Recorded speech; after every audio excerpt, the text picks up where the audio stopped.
কাঁচকলা আলুর ঝোল বসিয়ে দিয়েছি।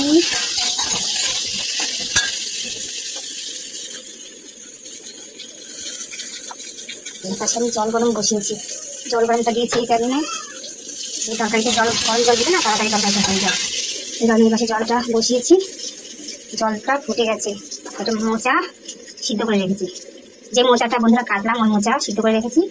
ওই মোচা মাছের মাথা দিয়ে রান্না করবো। কষানো হয়ে গেছে, এখন আমি জল দিয়ে দেবো, গরম জলটা দিয়ে দেবো।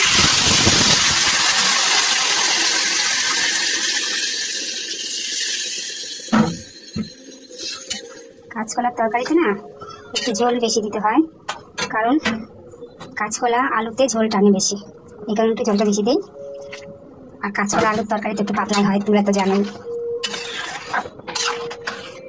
আমার বর বলেছে যে আমি কাঁচকলা আলু রুই মাছ দিয়ে খাবো, তো এই কারণে আমার আবার কাঁচকলা বেশি পছন্দ হয় না। আমার বরের জন্য, বরের পছন্দ, ও খাবে ওই কারণে ওর জন্য করতে হয়। এটা মাছ ঝোলটা একটু বেশি হলো না, না মাছ গেলে এতে এই ঝোলটা ঠিক হয়ে যাবে, একটু জাল হবে তো ওই কারণে এতটা ঝোল দিলাম। ঝোলটা জাল হয়ে গেছে, এখন মাছগুলো দিয়ে দিই।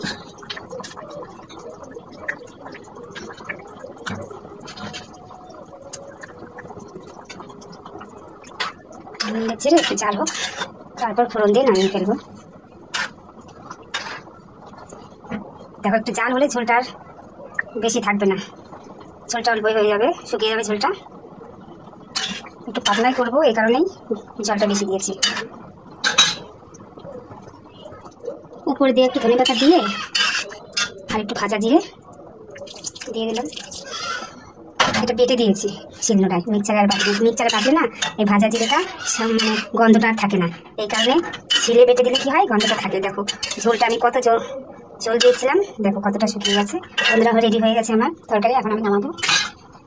তো রেডি আমার কাঁচকলা আলুর ঝোল, মাছের ঝোল।